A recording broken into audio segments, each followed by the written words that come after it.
Halo semuanya, saya Dian. Assalamualaikum warahmatullahi wabarakatuh. Apa kabar? Sehat-sehat selalu ya.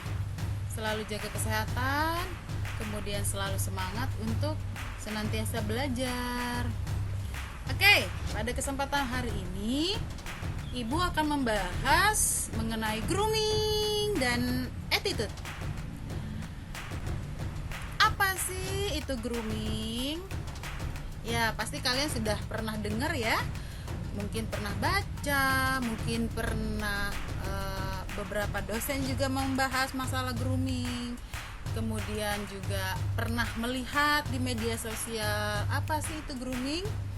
Yaitu penampilan diri, di mana kamu itu menampilkan kepribadian dan personality kamu dalam etika berpakaian, bertingkah laku, ataupun membuat orang lain terpikat atau terpesona dengan kepribadian maupun dengan pakaian yang fashionable, di mana berakibat positif pada pekerjaan atau profesi kalian. Oke? Berikutnya, ini adalah gambar dari para pekerja yang ada di hotel. Mulai dari sini, ini adalah bagian room attendant, di mana dia menggunakan seragam sebagai seorang room attendant, berpakaian rapi, rambutnya ini boleh dibilang disanggul atau diabdu, kemudian menggunakan lipstick secukupnya, kemudian tidak kotor, pakaiannya bersih, dan kukunya ini terpotong rapi, selalu menggunakan sepatu pantofel, dan di beberapa negara untuk wanita maupun pria sekarang ini menggunakan celana panjang ya, karena untuk melindungi diri dari hal-hal yang tidak diinginkan. Nah, berikutnya ini adalah bagian laundry. Nah, kurang lebih hampir sama ya. Dan ini juga bagian dari lobby area atau public area. Dia menggunakan grooming yang memang sewajarnya digunakan pada umumnya. Kemudian ini bagian pastry, dia atau bartender di beberapa hotel juga menggunakan pakaian yang rapih. Dia menggunakan apron, kemudian dia menggunakan penutup kepala. Kenapa harus menggunakan penutup kepala? Agar tidak ada lagi makanan yang jatuh oleh rambut atau kotoran yang ada di kepala kita, dan itu membuat makanan kita tetap hygiene. Kemudian ini bagian office-nya, baik itu front office ataupun back office, mereka selalu grooming dengan penampilan yang rapi. Kemudian mungkin bisa ditambahkan scarf, kemudian bisa juga dengan vest atau blazer, tergantung dari uniform dari masing-masing tempat mereka bekerja. Dan ini grooming bagian kitchen. Kalian bisa pelajari nanti, masing-masing hotel mempunyai kalau boleh dibilang seragam yang berbeda atau uniform yang berbeda-beda, dan kalian harus patuh mengikuti aturan yang diberlakukan oleh perusahaan tersebut. Next, kita akan bahas masalah grooming untuk pria. Nah, bagi pria itu wajib sekali untuk memotong rambutnya gitu. Jadi kalau rambut kalian sudah panjang, kalian wajib memotong rambut. Kemudian kalian juga harus terlihat seperti cowok metropolitan, yang mempesona si customer kalian atau mitra bisnis pihak hotel gitu. Terus rambut nggak acak-acakan, kalian harus rapi, harus klimis, harus terlihat tampan dan menarik. Bila kalian mempunyai jenggotnya pun nggak berantakan, harus rapi gitu. Kumisnya kalian juga harus dicukur, nggak sembarangan, harus panjang gitu. Kalau seandainya kalian lebih baik sih, saran ibu tidak menggunakan kumis maupun jenggot agar terlihat lebih bersih gitu ya. Kemudian menggunakan dasi. Ini dasinya. Kemudian ini name-nya kalian biasanya ada di sini atau ada di sini. Setiap perusahaan beda-beda. Kemudian kalian menggunakan jas pria, dan kalian juga menggunakan sepatu.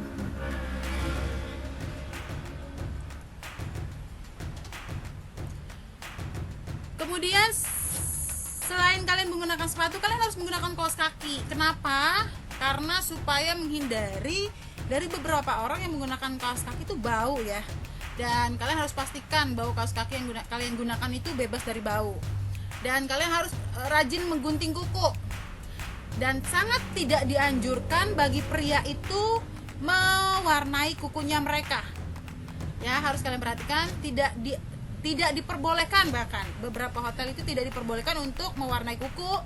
Dan kalaupun mau menggunakan aksesoris, hanya dibolehkan menggunakan cincin pernikahan dan menggunakan jam. Setelah itu kalian diwajibkan untuk harum.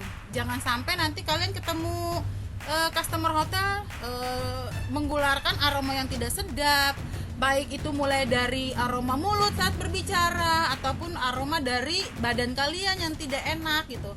Itu akan sangat mengganggu baik bagi konsumen yang datang maupun mitra bisnis kalian itu sendiri gitu. Jadi kalian juga tidak hanya mengandalkan skillnya kalian, oh aku jago nih di hotel gitu. Tapi kalau penampilan diri kalian itu justru ada yang kurang gitu, itu justru membuat para customer dan mitra bisnis jadi ilfeel dengan apa yang akan dilakukan ke depannya. Oke, yang berikutnya adalah bagi wanita. Ibu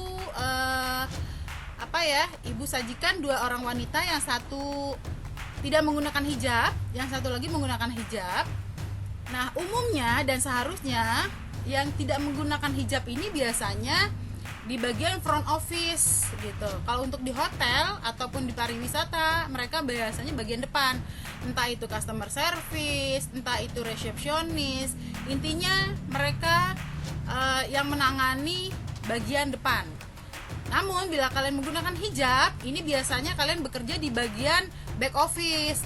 Entah itu bagian akuntansinya, bagian keuangannya, bagian marketing dan lain sebagainya, itu diperkenankan untuk menggunakan hijab. Nah, untuk bagian tidak menggunakan hijab seperti ini, bila kalian ingin melepaskan rambut atau menggerai rambut kalian, itu biasanya hanya diperkenankan bagi pekerja atau bagian marketing gitu. Tapi kalau kalian bekerja di bagian resepsionis, kalian tidak diperkenankan untuk mengurai rambut kalian. Kalian harus menyanggul atau membuat semaksimal mungkin tidak mengganggu aktivitas kalian saat bekerja. Nah, kemudian kalian diperkenankan untuk menggunakan aksesoris rambut. Kalian wajib berdandan, mulai dari pakai lipstik, mungkin menggunakan bedak, menggunakan alis. Kenapa hal ini wajib? Karena ketika customer atau mitra bisnis datang, first impression itulah yang menjadi daya tarik orang untuk berkesan. Kemudian kalian juga harus berpakaian rapi sesuai dengan seragam yang diterapkan dan ditetapkan oleh pihak hotel ataupun tempat travel agent kalian bekerja. Kalian harus menggunakan sepatu pantofel. Ada juga beberapa hotel yang diperkenankan untuk dan wajib malah menggunakan sepatu olahraga atau sepatu sport.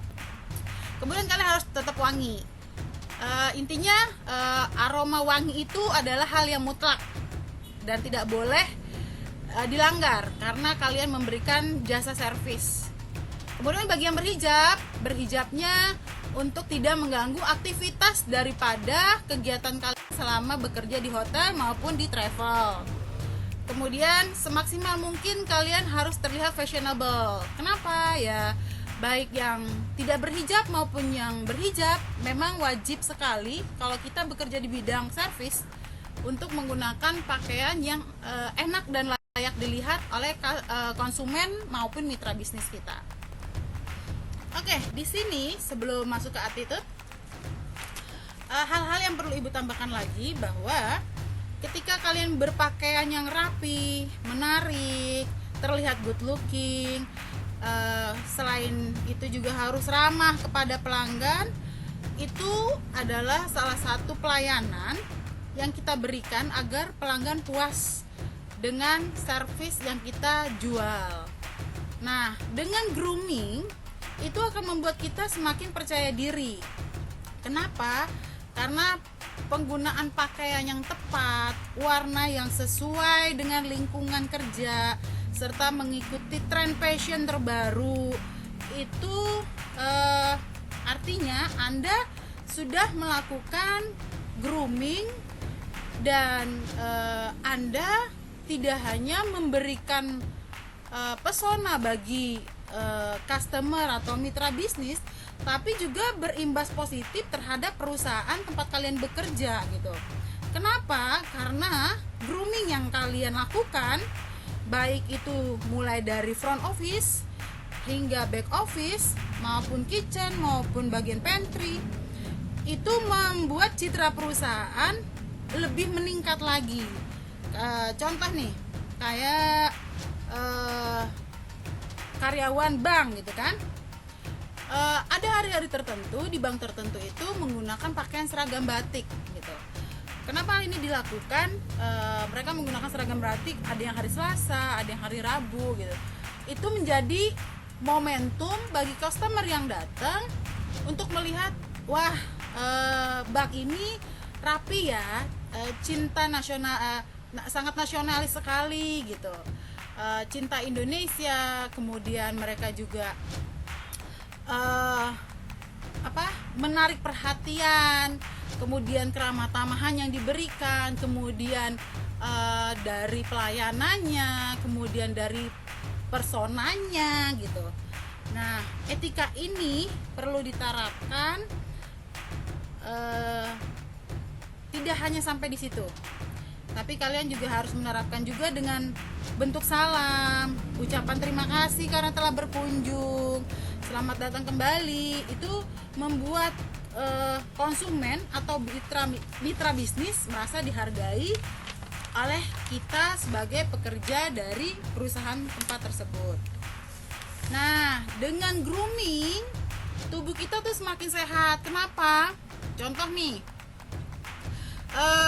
kayak tadi yang ibu bilang tadi kan, setiap laki-laki wajib memotong rambut, memotong kuku, kemudian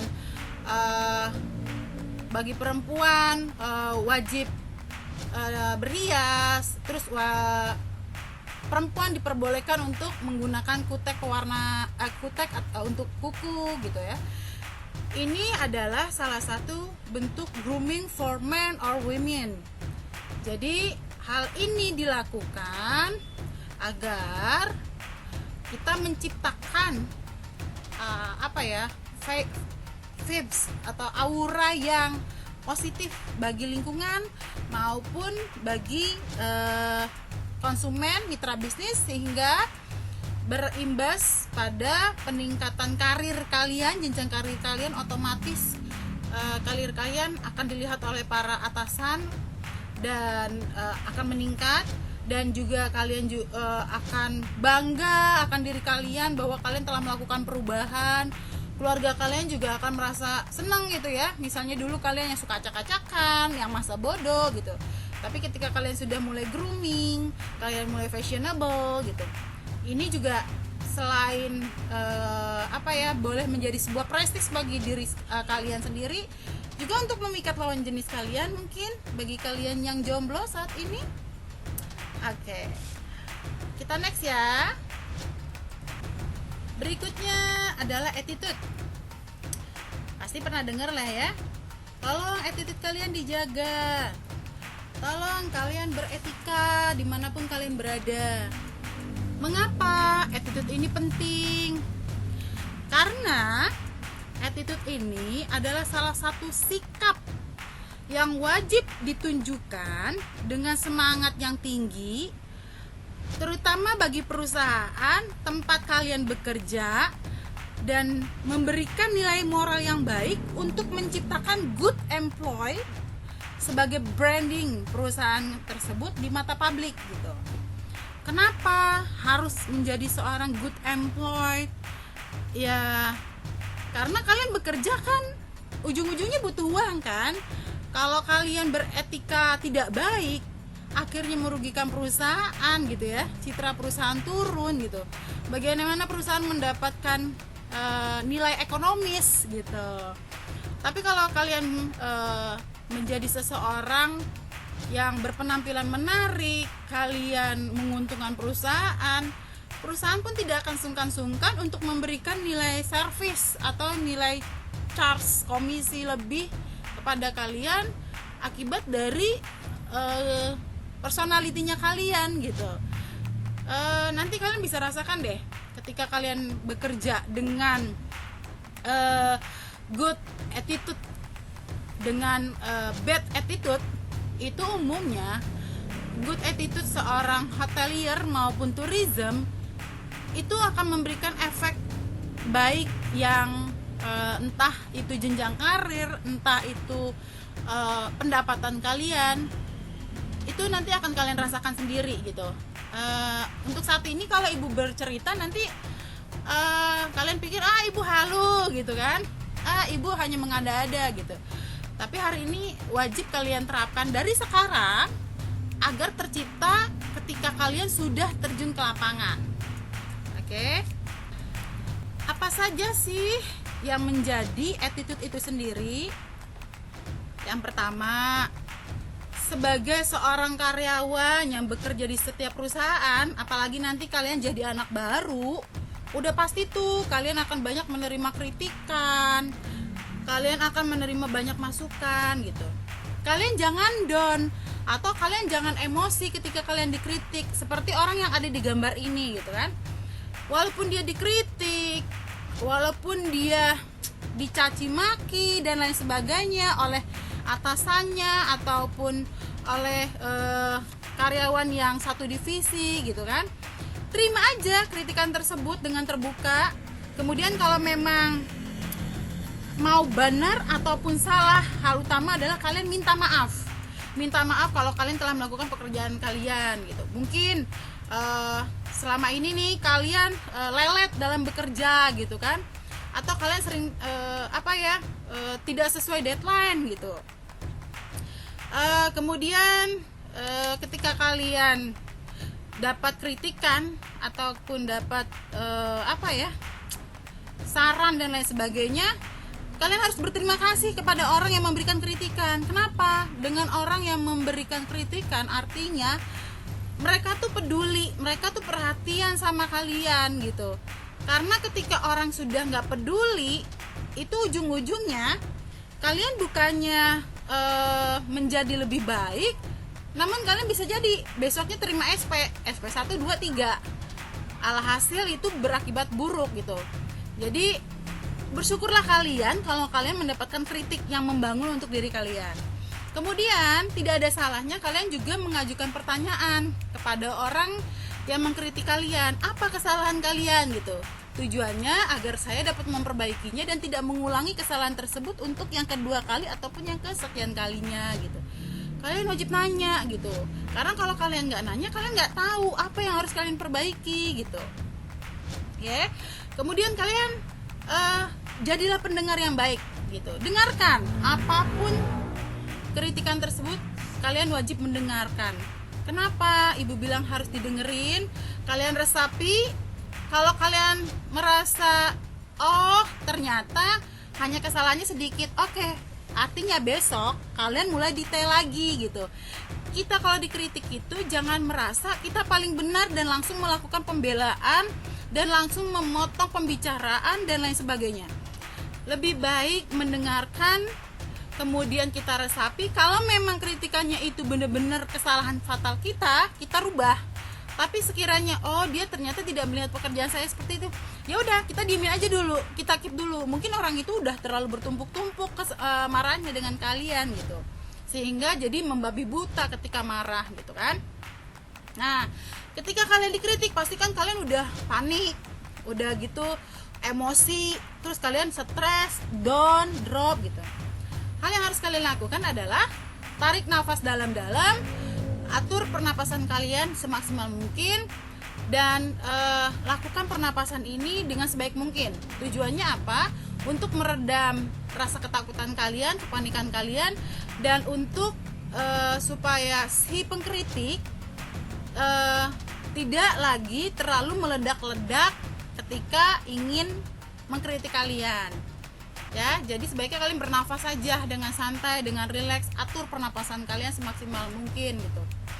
Oke, kemudian yang berikutnya adalah carilah sesuatu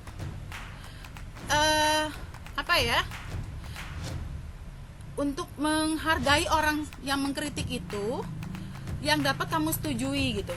Maksudnya gimana, Bu gitu. Jadi misalnya gini, kamu dikritik dalam hal kamu tuh kalau dikasih pekerjaan kenapa sih nggak pernah sesuai deadline gitu. Nah, kamu bilang, maaf Bu atau Bapak, saya tuh bingung mengerjakan yang ini gitu. Ini yang sebenarnya menjadi penyebab kendala saya, kenapa saya delay atau deadline saya tidak sesuai gitu. Jadi ada tektokan yang setimpal gitu loh. Setiap sesuatu itu pasti ada alasannya, tapi kamu ajukan nanti setelah orang yang mengkritik kamu itu sudah mulai terlihat reda atau meredam gitu. Ketika dia sedang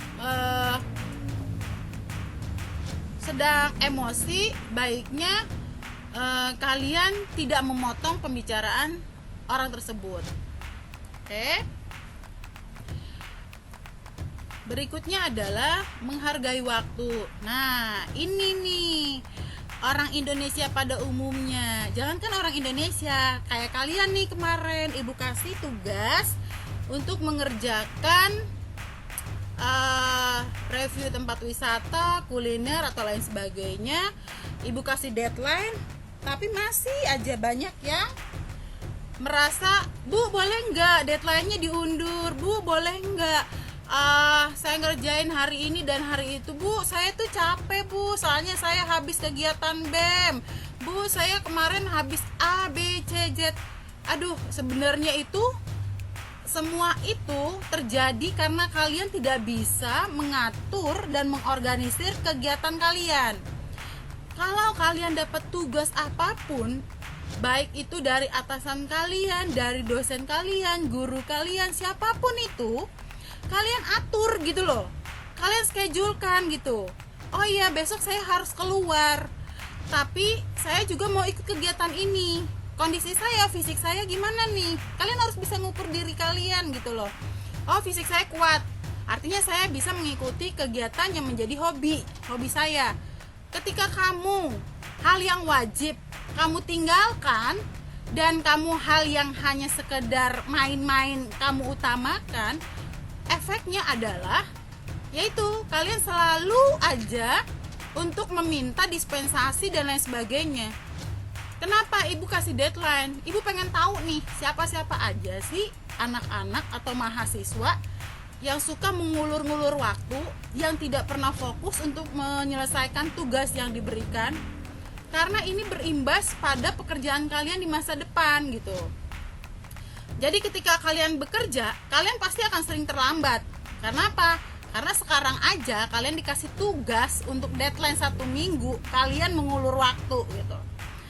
Kemudian sebaiknya kalau sekiranya dapat waktu seminggu dan jadwal kalian penuh, mana yang utama itu kalian kerjakan dulu gitu. Dan hal itu mudah kerjakan gitu. Jangan sampai kalian tunda-tunda, pada akhirnya udah pasti kalian meleset dari waktu yang diberikan. Karena apa ya? Karena kaliannya sendiri yang memang gak bisa mulai mengatur diri kalian gitu ya. Jadi mulai sekarang kalian wajib melakukan sesuatu tuh tepat waktu. Selesaikan sebelum tugas itu sesuai jadwalnya. Misal deadline-nya besok, kalau bisa hari ini udah selesai gitu. Jangan nunggu besok, jangan ngabisin waktu. Kalian bukan anak SMA lagi yang segala sesuatunya sesuai dengan deadline gitu kan. Ya, ini pelajaran buat kalian semua. Jadi hal kemarin sebenarnya kalian sedang melakukan challenge bagi diri kalian, bagaimana caranya kalian mengatur waktu.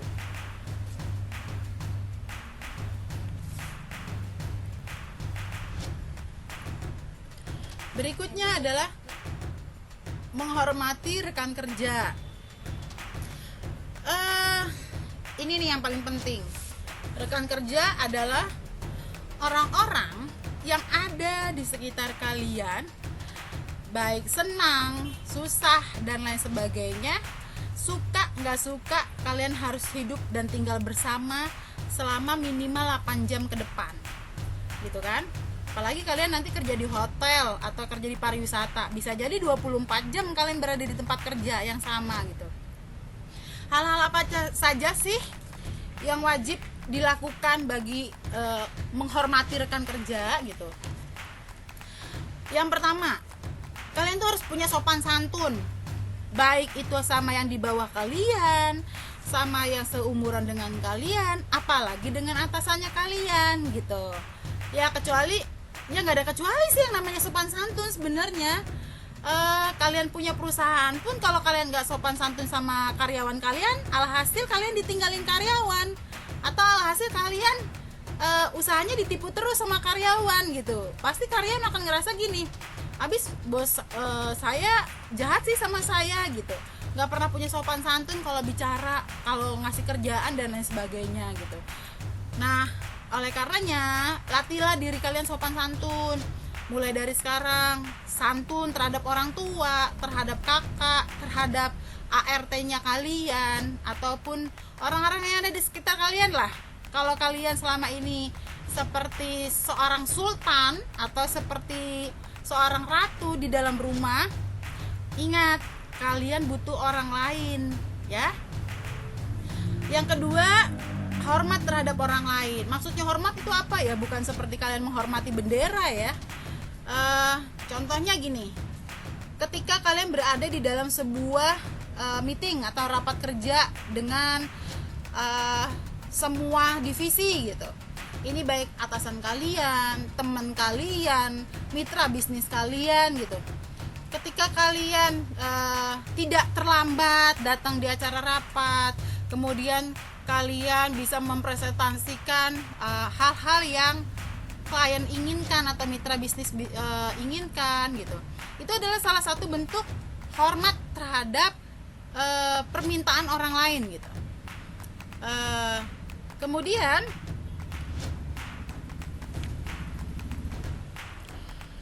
hal atau faktor lainnya adalah kalian harus bisa mengontrol emosi kalian gitu. Kalian harus mulai belajar sabar, pengertian, dan kalian harus menumbuhkan inklusivitas budaya, menghargai keragaman yang ada di sekitar kalian. Ya, Indonesia ini kan terdiri dari banyak suku, budaya maupun agama gitu.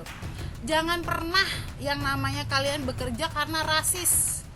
Jangan pernah kalian tidak sopan terhadap orang lain karena rasis gitu.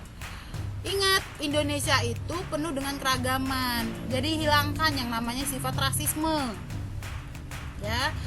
Jadi hal yang perlu kalian lakukan lagi adalah hindari tuh yang namanya gosip-gosip di kantor, yang namanya main drama dengan teman sekantor gitu ya. Sebaiknya tidak mencari pacar dalam satu perusahaan gitu. Itu akan menimbulkan konflik atau drama. Apalagi kalau kalian satu divisi, bisa-bisa kalian jadi nggak profesional lagi dalam bekerja, dan itu yang akan mengakibatkan kalian sudah enggan gitu loh untuk menjadi komitmen di perusahaan tersebut gitu ya. Oke. Berikutnya adalah komitmen terhadap pekerjaan. Komitmen ini itu adalah sebuah rasa memiliki gitu. Ketika kalian memiliki sesuatu, kalian pasti akan mencintai apa yang kalian suka gitu, dan kalian akan merasa bersemangat untuk menyelesaikan setiap hal, kasus, masalah yang kalian hadapi saat bekerja.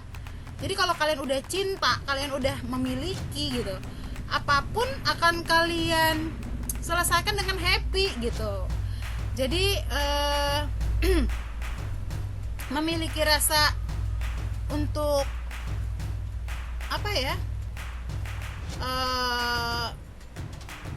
yang kalian suka, terhadap pekerjaan kalian itu adalah sebuah komitmen yang patut diacungi jempol gitu.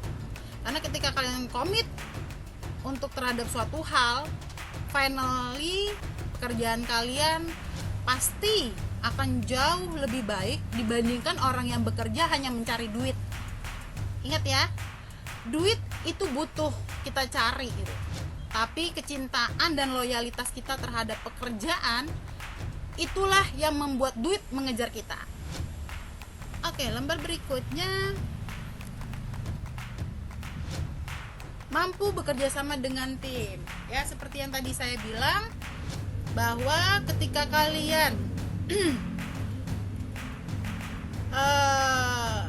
dalam sebuah tim, dalam sebuah divisi, contoh yang ada di gambar ini adalah bagian front office gitu kan. Ketika tamu yang datang ada 1 orang, kemudian ada tamu yang datang, ada juga tamu yang telepon gitu kan. Kalian harus melayani keduanya, dan kalian sebagai tim kerja, kalau kalian melihat situasi seperti itu, sebaiknya kalian cepat-cepat bantu tuh teman kalian yang sedang menghadapi tamu yang datang gitu. Karena 1 orang melayani 2 tempat yang berbeda itu nggak mudah gitu, kecuali memang kondisinya adalah ramai. Dan sebaiknya juga ketika kalian ada telepon dan ada tamu yang datang, kalian boleh kok mengatakan pada tamu yang ditelepon, "Ibu, Bapak, maaf sebentar karena ada tamu yang datang, bolehkah saya menyapa dulu?" gitu. Pasti dia akan mengizinkan, ya silakan gitu. Dan kamu juga harus bilang sama tamu yang datang, "Bapak atau Ibu, mohon maaf, bolehkah saya menerima dan menyelesaikan telepon saya? Nanti saya akan melayani Bapak atau Ibu." Dan itu adalah salah satu bentuk servis kalian yang orang itu akan merasa, wah, orang ini benar-benar melayani customernya dengan sangat luar biasa ya gitu. Dan sebagai partner kerja, kerjasama ini amat sangat sulit ya. Banyak sekali perusahaan yang bagaimana caranya agar satu tim ini bisa kompak selalu gitu. Ini perlu dilatih gitu. Makanya kenapa Ibu bilang kemarin bikin tugasnya berdua gitu. Tujuannya apa? Supaya kalian bisa bekerja sama nih dari sekarang gitu. Mulailah dari 2 orang.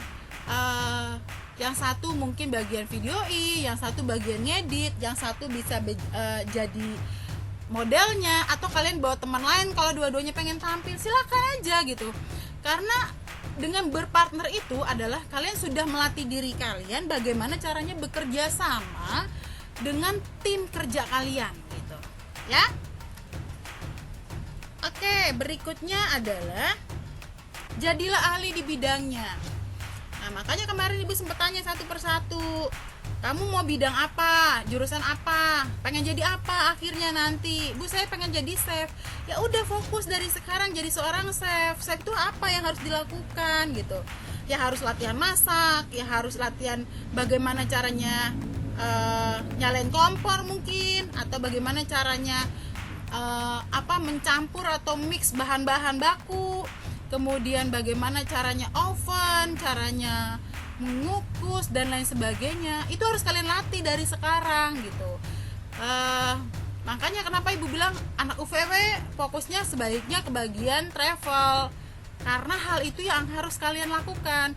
Kalau dari sekarang kalian sudah komitmen dengan pekerjaan kalian dan kalian sudah melatihnya dengan melakukan review dari hal yang gak usah yang mahal-mahal lah, yang murah aja dulu gitu kan Ibu bilang. Terus bagi kalian yang emang pengen jadi food blogger, mulai mereview makanan-makanan sekitar kalian gitu, Ibu kemarin juga sempat bilang, Ibu tidak lihat benar atau salah, tapi Ibu pengen lihat cara kerja kalian bagaimana gitu. Supaya apa? Nanti kalian begitu selesai dari perkuliahan ini, itu udah kalian sudah terbiasa kalian lakukan. Jadi kalian udah nggak kaget lagi gitu. Ya. Seperti ini contohnya. Situasi di hotel lagi rame gitu kan. Nah, apa yang harus dilakukan karyawan yang tidak ada kerjaan? Ini salah satu contohnya bagian marketing. Marketing bisa samperin nih satu persatu ke konsumen yang datang gitu kan.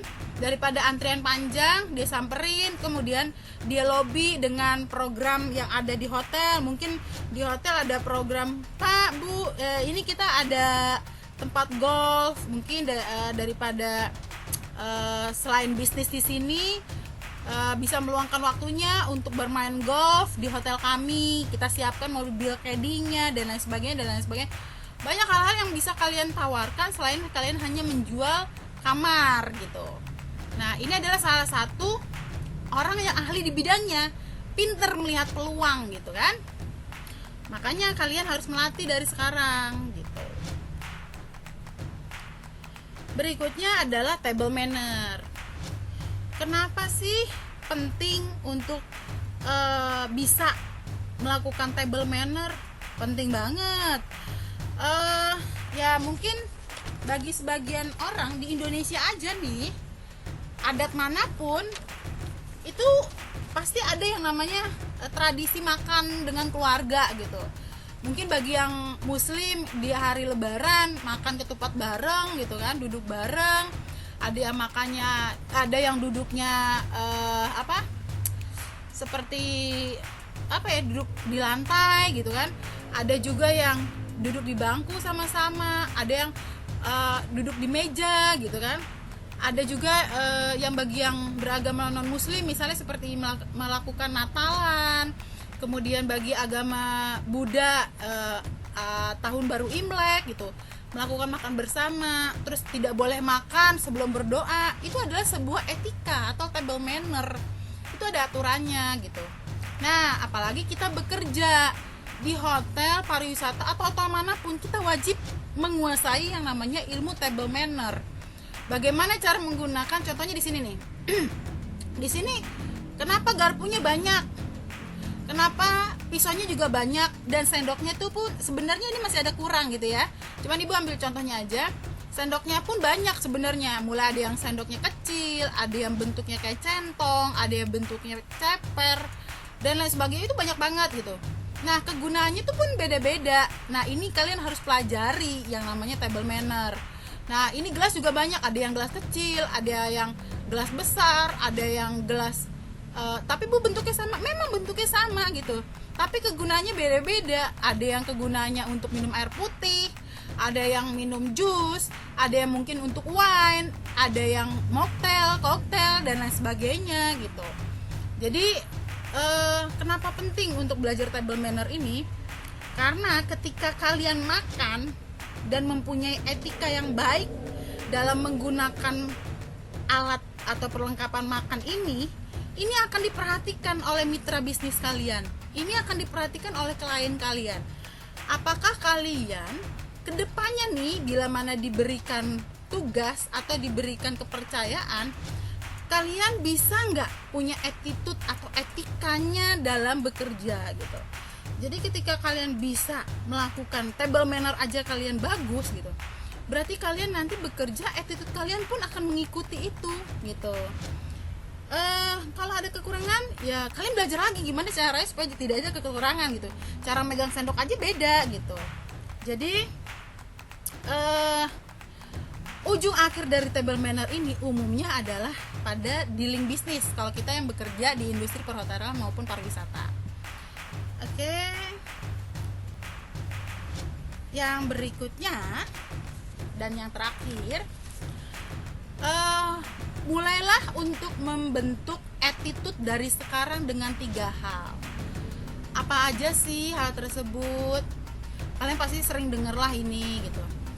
Kalian kalau mau minta tolong, senyum. Jangan minta tolong tapi ngebentak gitu. Sering kali nih kalian minta tolong sama ibu kalian, kakak kalian, adik kalian, ART kalian atau teman kalian, minta tolong tapi ngebentak gitu. Ya mungkin kalau mereka melakukannya itu nggak ikhlas kali ya kalau kalian ngebentak gitu. Tapi kalau kalian dengan senyuman, kalian baru Mbak atau mama atau kakak atau adik minta tolong dong ambilin ini itu gitu, pasti mereka akan gimana ya, mereka juga happy, merasa dihargai gitu loh, bukan dianggap sebagai seorang kacung atau pesuruh biasa gitu. Jadi biasakanlah kalau minta tolong itu selalu tersenyum. Kenapa? Ya kalian tuh udah minta tolong. Ya orang yang mau nolongin kalian kan kalian harapin bakalan memberi imbas yang baik dong. Oleh karenanya hormati dan hargai dia gitu. Yang kedua adalah ucapkan terima kasih ketika kalian sudah ditolong. Jangan lupa makasih ya, udah diambilin. Makasih ya, udah dibantu. Makasih itu penting gitu kan. Mungkin hal sepele gitu, tapi itu penting gitu. Ketika kalian beli nih, ya sekarang mungkin banyak ibu perhatikan tuh banyak orang yang bikin atau beli makanan di restoran atau di warteg atau di mana gitu, dikembaliin uangnya, pergi aja gitu. Sampai sempat bingung gitu. Tradisi Indonesia kan selalu mengucapkan terima kasih, makasih ya mbak gitu. Coba kalau nggak dilayanin, coba apa yang kamu mau selalu bilang nggak ada, habis dan lain sebagainya, pasti kamu kan kesel gitu kan. Tapi kamu udah dilayanin, kamu udah, walaupun kamu adalah rajanya gitu, walaupun kamu pembeli yang punya uang gitu, ucapkanlah terima kasih gitu. Karena saat diucapkan terima kasih, mereka sih nggak ngarepin apa-apa ya gitu. Mereka yang harapin adalah kalian menghargai mereka. Itu aja sih poin utamanya. Dan yang terakhir, selalu ucapkan kata maaf bila mana kalian melakukan salah atau bila mana kalian sudah melukai gitu loh. Misalnya gini, kalian secara nggak sengaja memarahi partner kalian, gimana sih lo gitu, udah tahu gue bilang lo suruh gini gitu. Kalian setelah memarahi mungkin secara nggak sadar, kalian minta maaf lah gitu. Karena sebuah kalimat kecil yang menurut kalian itu biasa aja, bisa jadi bagi teman kalian itu adalah suatu luka besar di hati mereka gitu. Ya, mulai sekarang lakukan 3 hal ini sebagai latihannya kalian terhadap dunia pekerjaan kalian. Oke, untuk tugas yang harus kalian kerjakan di pertemuan keempat ini adalah kalian kan kemarin sudah ada pasangannya ya. Bagi kalian yang belum punya pasangan, tolong kalian cari pasangan kalian. Atau kalau kalian mau punya pasangannya keluarga kalian, silakan. Tapi bila mana kalian ingin mencari pasangan yang masih dalam satu ruang lingkup dosen yang sama, tolong kalian cari pasangan kalian. Tugas kalian adalah buatlah bagaimana caranya kalian grooming terhadap diri kalian sendiri, kemudian kalian buat manner. Jadi satu orang melakukan grooming, mungkin groomingnya bisa di rumah, kalian video sendiri. Partner yang satunya buat tentang manner. Mannernya apa aja bu? Tadi kan ibu sudah memberikan contoh banyak, ya kan? Entah itu, bukan manner, maksudnya attitude. Attitude itu kan banyak, mulai dari manner, mulai dari bekerja sama dengan tim, atau bagaimana caranya menghargai waktu, tidak telat gitu. Banyak hal yang bisa kalian lakukan. Nah setelah itu kalian gabungkan 2 video kalian jadi satu. Seperti biasa, kalian upload di reel ataupun di IG story. Durasinya nggak usah panjang-panjang, cukup 1 menit. Kalian seperti biasa selalu tag nama ibu, kemudian link dari IG kalian kalian masukkan di bagian kolom pertanyaan di pertemuan keempat Elsa. Paham ya? Kalau kalian kurang paham, kalian coba di replay ulang apa yang menjadi pertanyaan ibu, karena ibu tidak bisa mengulang. Kemudian setelah itu kalian informasikan siapa saja partner kalian, dan jangan lupa ditulis di IG tersebut. Karena yang tugas kemarin itu banyak sekali yang tidak menuliskan nama kalian. Sementara nama media sosial kalian tidak sama dengan nama kalian di absensi. Jadi ibu jujur belum memberikan penilaian terhadap tugas di Instagram kemarin. Oke? Bila mana ada pertanyaan, kalian bisa tanyakan di kolom komentar channel ini. Kurang lebihnya ibu sampaikan mata kuliah kali ini tentang grooming dan attitude. Semoga bermanfaat bagi kalian semua dan kalian bisa terapkan mulai dari sekarang. Ucapkan lebihnya semangat belajar, dan bila mana ada kesalahan dan kekurangan, kalian boleh beri masukan untuk channel video pembelajaran ini. Lebih kurangnya terima kasih atas perhatian kalian. Wabillahi taufiq wal hidayah. Wassalamualaikum warahmatullahi wabarakatuh. Selamat mengerjakan dan selamat belajar. Terima kasih.